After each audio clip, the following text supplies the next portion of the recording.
The subject of migration definitely going to be top of the agenda in the meetings between the Mexican and the U.S. President. Of course, the symbolic of it is that trip by the president to the U.S.-Mexico border the day right before he arrived in Mexico, to sort of highlight the efforts of the Biden administration on stemming the flow of migrants across that border. Of course, because it is a domestic issue, he's been attacked by both Republicans and Democrats. And he actually announced a change in policy just days before going to Mexico City, announcing a change and a sort of ban on certain people from certain countries: Cuba, Nicaragua, Haiti, and Venezuela. The United States now will expel up to 30,000 people from these four countries that are caught crossing the border illegally, and expel them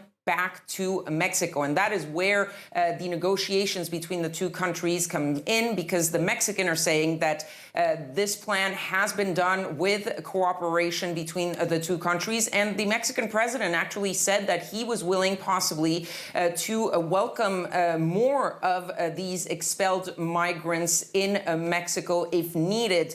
But in a sign of how tricky these negotiations are, the National Security Advisor, Jake Sullivan, earlier today told reporters not to really expect any sort of deal just yet about the timing, about the numbers, that this was really in the early stages, and they really wanted to see how to concretely apply this plan before making any sort of commitments as to how many of these migrants would be sent back every month, and whether or not the Mexicans would be able to take in that many people. So really a key issue here, which is an international issue, but of course very important domestically, especially for the U.S. president.